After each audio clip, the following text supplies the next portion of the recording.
Autoradio CHU, l'émission sur l'actualité automobile, les essais réalisés par nos spécialistes, les reportages sur les salons.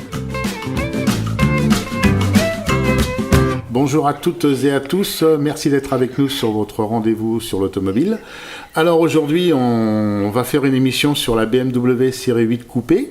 Alors pour ça, j'ai ma chère collègue d'Automobile Laurence. Alors Automobile, je vous le rappelle, c'est un journal que vous trouvez en librairie et qui est écrit par une femme, donc c'est très important, très important dans ce monde de macho. Bonjour Laurence. Bonjour. Merci d'être avec nous. Alors, tu as eu la chance d'essayer ce bolide là, ce petit coupé? Oui, exact. Alors tu m'as dit... Un petit coupé, c'est un grand coupé. Un grand coupé, pardon, oui. Ça fait 5 mètres de long la voiture. Et alors tu m'as dit quelque chose de très intéressant, c'est enfin autre chose qu'un SUV. C'est exactement ce que j'ai dit. Merci BMW de faire autre chose que du SUV. On fait que ça, d'essayer des SUV. Pourtant, ils en font pas mal, hein. Oui, ils font que ça, des grands, des petits, ils font que ça. Ouais, mais tout le monde s'y met malheureusement, sans foi hélas. Mais bon, enfin bref, c'est pas grave, c'est un autre sujet. Alors cette voiture, belle bête quand même. Oui, c'est une voiture qui est magnifique, a des lignes superbes. Bon, déjà, un coupé, c'est déjà joli. Mais là, ils l'ont vraiment très bien travaillé, que ce soit sur les lignes, que ce soit sur les phares, que ce soit sur le côté moderne. Alors, quant à l'habitacle, n'en parlons pas. On est dans du luxe magnifique, du cuir partout, même sur le tableau de bord, des sièges qui vous habitent, oui, je peux dire ça, qui vous habitent complètement. Oui. Ils sont entièrement réglables électriquement. Vous pouvez tout caler, vos côtes, vos reins, vos fesses, vos bras. Ça, c'est magique. Ah bah oui, à ce niveau de voiture, heureusement, je dirais. Oui, parce que c'est quand même pas des budgets pour tout le monde, c'est sûr. Ouais, c'est pas des budgets pour tout le monde, mais il y a une clientèle pour ça, sinon ils le sortiraient pas. Mais complètement. Et il y aura toujours des amateurs de ce genre de voiture, même en occasion. Voilà, c'est. Bien évidemment. C'est de la voiture, c'est ce qu'on appelle de la belle voiture, quoi, en fait. C'est de la belle automobile, oui. Moi, le premium, c'est ce que je dis, ça me passe par les oreilles, parce que le premium, on en trouve même dans les croquettes pour chiens maintenant, donc ça n'a plus rien à voir. On peut dire une belle voiture, une voiture de luxe. Je pense que ça, c'est plus parlant que ce mot premium, quoi. Exactement, complètement. Voilà. Oui, bien sûr, ça veut rien dire. Pour moi, le mot premium, c'est... Voilà, ça c'est pour moi, ça n'engage que moi. Non, mais ça m'engage moi aussi, et je suis prêt à débattre avec n'importe qui à ce sujet-là. Moi, j'ai aucun souci là-dessus. Voilà, quand on voit qu'il y a des petites voitures, maintenant, ils appellent ça du premium. Non, les petites voitures, les toutes petites bagnoles populaires, c'est pas fait pour être du premium, quoi. Alors, on en revient sur cette voiture qui est magnifique. Moi, j'ai regardé les photos, puisque toi, tu as eu la chance de monter dedans, mais moi, j'ai regardé les photos, c'est vrai qu'elle est belle. Ils ont changé de styliste chez BM, non? Pardon, j'ai pas compris. Ils ont changé de styliste chez BM. Oui, complètement. Et puis là, en plus, c'est une création d'automobile. La série 8 coupée n'existait pas. Enfin, la série 8 n'existait pas en tant que telle, hormis les 8 électriques, etc. Donc, effectivement, ils sont partis d'une page blanche pour créer cette auto, oui. C'est plus simple, d'ailleurs. Avec un nouveau styliste. C'est plus simple parce que ça évite de rester dans les codes de l'ancienne. Enfin, voilà, quoi. C'est mieux de partir à zéro, quoi. Voilà, exactement. Alors, de motorisation, une 340 diesel et une 350 essence avec pourvu d'un V8. Et sincèrement, moi ça a été un énorme plaisir quand on a accéléré, quand on touche la pédale d'accélérateur et qu'on a le vrombrissement du moteur. Ça a une espèce de force.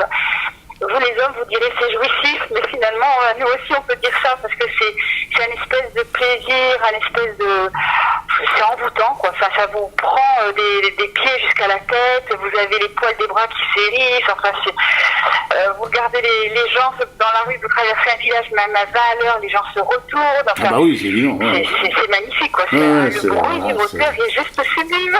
Le haut de gamme, la voiture de luxe, c'est ça, quoi. C'est un tout. Et je pense qu'eux, ils ont toujours su faire, quoi. Je veux dire, c'est clair. Oui, bien sûr. Évidemment, oui. Voilà, ils ont toujours su faire la voiture haut de gamme, quoi. C'est un petit peu plus compliqué quand il faut qu'ils fassent une entrée de gamme. Ce qui est curieux, puisque vous parlez de savoir-faire, c'est que cette voiture, elle a d'abord couru sur circuit avant d'être présentée au grand public. Donc, d'où effectivement cette technologie au maximum sur le moteur. Alors, on a un V8 qui fait 530 chevaux ou 390 kW et on a un 6 cylindres. Alors, donc ça, c'est c'est la 850, La hein, version diesel, oui. voilà. Et il y a la 840 D qui est un 6 cylindres, 840 diesel, oui. Oui. qui est un 6 cylindres en ligne avec une puissance de 320 chevaux. Voilà. C'est ça, oui. Voilà, donc on va pas parler de consommation pour ce genre de voiture puisque c'est complètement obsolète. Hein. Les gens qui achètent ce genre de bagnole, ouais. c'est pas pour consommer moins, hein. C'est pour, ils ont les moyens de se faire plaisir, donc ils en profitent et ils ont bien raison. Voilà. Et donc il y a du double vitrage là-dessus, il y a tout un tas de choses quoi en fait. Il y a tout ce qu'il faut pour faire un haut de gamme en fait. Alors il y a tout un tas de choses comme tu dis, mais en même temps il y a quand même aussi des options. Ouais. Et beaucoup d'options. Bah oui, ça c'est spécifique à eux aussi. Après, bon, voilà, quand on a le plaisir, la possibilité de toucher une voiture comme ça, on ne regarde pas trop à ce genre de choses. Et puis il y a 3 niveaux de finition et chacun des niveaux de finition a tout un tas d'options, de choses qui sont rajoutées, que ce soit en confort, que ce soit en technologie, et libre après à chacun d'en rajouter encore en plus. Ouais, bah ça c'est, de toute façon c'est ces voitures-là, hein, ça permet une personnalisation beaucoup plus forte. Oui. Et le gars quand il vient, il a l'impression d'acheter une voiture à la carte en fait. Hein, c'est un peu le but de ces options. Hein. Il suffit d'aller chez eux puis voir comment c'est présenté. Pardon ? Ça fait partie aussi du luxe de pouvoir personnaliser sa voiture. Ah bah c'est même obligatoire, c'est voilà quoi, parce que le gars qui vient acheter ce genre ou la femme qui vient acheter ce genre de voiture vient pas acheter un produit comment dirais-je lambda pour tout le monde quoi. Et elle veut avoir sa petite touche personnelle, voilà et c'est tout à fait logique dans ce genre de voiture. Il y en a qui vont dire ouais il y a trop d'options, mais déjà faut regarder le prix de la voiture, faut voir la clientèle qui s'adresse à ça. Je le comprends moins sur une voiture à 10 000 euros quoi, tu vois. Oui, et encore que je crois même que sur une voiture à 10 000 euros, les gens ont envie aussi d'avoir leur véhicule. Oui, maintenant, oui, parce qu'ils n'ont pas le choix d'avoir une voiture pas chère. Ils ont automatiquement une voiture pas chère, même si elle est petite. Donc, bien sûr. Ouais. Voilà, quoi. Voilà. Et alors, t'as pu rouler un peu avec quand même, parce que ça, c'est un peu le souci quand c'est sur route ouverte. On a roulé avec, bien sûr. On fait des essais presse, on roule 300 km, on est 2 par voiture, on échange nos véhicules, on échange le volant, on échange les véhicules de façon à essayer autant l'essence que le diesel. Donc oui, on a vraiment roulé avec cette voiture, on ne s'est pas contenté de la mettre devant le château de Chambord, puisque c'était en plus ça le but, et de faire les photos. Donc on a vraiment roulé avec aussi bien l'autoroute que des petits villages, que de la route de campagne, que de la route de forêt, puisque Chambord est quand même réputé pour cette magnifique forêt. Ouais. Donc on s'est quand même vraiment beaucoup baladé. Ouais. Et qu'est-ce que ça donne ce genre de voiture à 80 ? C'est très difficile de rouler à 80. On est en première, enfin il n'y a pas de boîte manuelle, c'est que des boîtes automatiques, mais c'est impossible, c'est terrible ça. Rouler à 40, 30 dans les villages, on dit mais la voiture va s'arrêter. Ça, ah ben oui, c'est clair. Non, je dis ça parce que c'est vrai que le gars qui achète ça, qui n'a pas d'autoroute, qui prend jamais l'autoroute, à mon avis, son permis est plus qu'en danger, quoi. Oui. Hein, parce que c'est des voitures qui sont faites pour rouler. C'est un peu le problème de toutes ces voitures puissantes. Et voilà quoi. Donc c'était un peu la blagounette du jour, hein, pour te dire comment ça se comporte à 80. Quoi. C'est sûr que t'es mieux à 130 sur l'autoroute, quoi. Et même là, ça doit être super feutré. Il doit rien y avoir, quoi. On se rend compte de rien, quoi. On ne se rend compte absolument de rien. Ouais, exactement. C'est un truc de fou, quoi. Et je regardais les performances. Les performances entre l'essence et le diesel, elles sont pas énormes, hein, comme d'habitude, parce qu'il y a un couple de camions là-dessus. Ça pourrait être monté sur un poids lourd sans problème. Je regarde ça, c'est que l'essence, il est donné de 0 à 100 en 3 secondes 7, et le diesel en 4,5, quoi. En 4,9, pardon, c'est pas... Oui, c'est une voiture de course, hein. Ah oui, c'est même en diesel, c'est une voiture de course, hein, ça c'est clair. Hein. Ouais. Et c'est pour ça que je disais tout à l'heure, c'est une voiture qui a été d'abord mise sur les circuits avant d'être mise au grand public. Oui, tout à fait. Oui. Mais ça, c'est pour le développement du châssis, ça a dû être intéressant, effectivement. Voilà, bon, et alors, qu'est-ce qu'il y a comme option obligatoire à prendre là-dessus ? Le cuir, il est partout, j'espère. Il n'y a pas d'option obligatoire. S'il y avait si une option existait, mais ce n'est pas le cas, il faut qu'il y ait un bouton pour désamorcer entre guillemets toutes les aides à la conduite. Ah ouais, ça c'est catastrophique.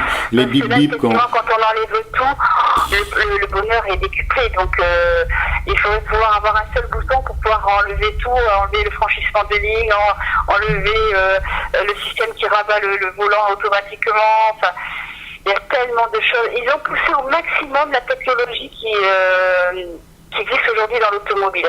Au niveau de la sécurité, j'entends. Ah ouais, Voilà. enfin, moi j'appelle pas ça de la technologie, hein. J'appelle ça du gadget qui est facile à faire, c'est de l'électronique, ça coûte que dalle.